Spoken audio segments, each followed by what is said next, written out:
Good morning, Terrell here. One of my customers I built an engine for a few months ago.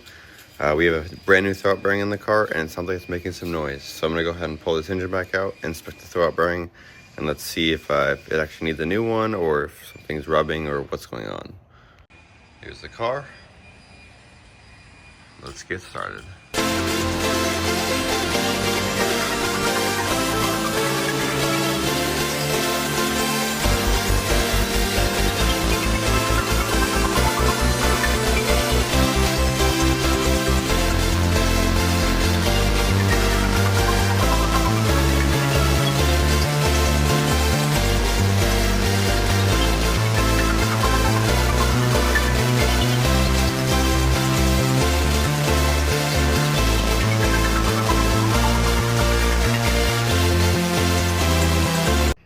For how tight this car is, so I gotta take the radiator out now. Go ahead and drain the coolant down, and then I'll get the AC compressor off, the power steering to the side. That way I don't have to drain AC, and I don't have to drain the power steering.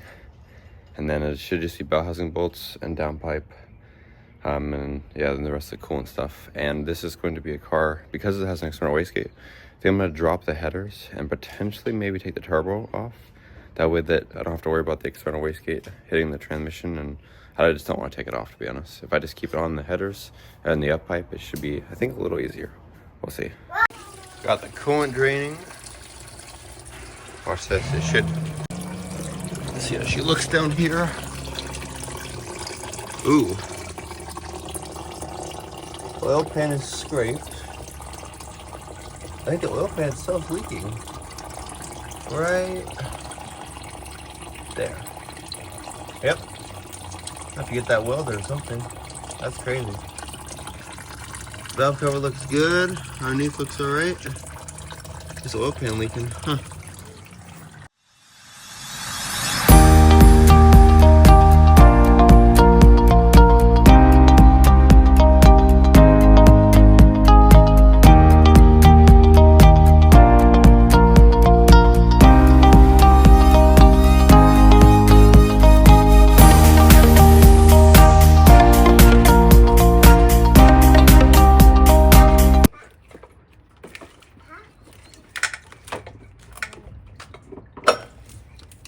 What's up, buddy?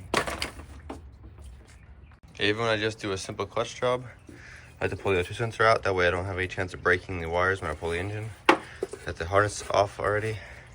Just gotta get downpipe off, bell housing bolts, 2 motor mounts, and then coolant lines. All right, did some of the boring stuff off camera. Got downpipe off, all the bell housing bolts off. Just some 2 motor mounts left and power steering pump, and then this motor should be out. White nigga ain't get cause I done filled up 2 or 3 sets. Baby eat the kids up way too snappy, told the police said grace. I done been crossed so many times, but I'm still counting checks. 6 nigga wanna play a game, told them let's play Russian roulette. Headshot, yeah. Pull up this coupe, these damn they ain't nigga play, get a headshot.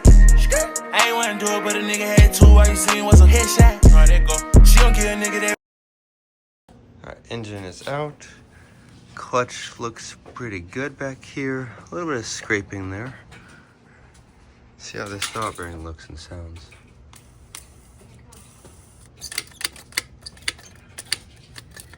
Huh. It looks okay.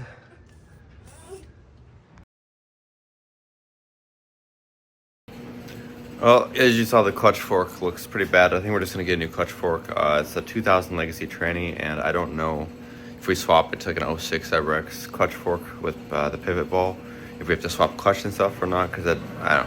Long story short, I'm not quite sure if this video is ending right here or not. But if it doesn't, this is just gonna be a whole day video, maybe 2 videos in one day. We're gonna see. Hi, ladies and gents. We're back with this green GC8. Currently, I got the new pivot ball for the clutch fork. Brand new clutch fork and throwout bearing. Go ahead and install these, drop the engine back in. That's how she currently looks. Okay. And this is how she looks with the new clutch fork, throwout bearing, and the pivot ball right back there. Alright, time to drop the motor back in. Got the clutch stuff all done down here. Motor's up in the air, clutch, everything else looks pretty nice and fresh still. Didn't record dropping it in, but Just got her mashed up. She's very close. I'm gonna go ahead and put the bell housing bolts in, get this thing all zipped up, and start putting everything back on, all the electrical stuff, all the other connections, and get this thing running. It's coming together nicely. I got both motor mounts dropped down, power steering pump back on, AC compressor back on, all the coolant stuff's back on, power starter's tight, bell housing bolts are all nice and tight.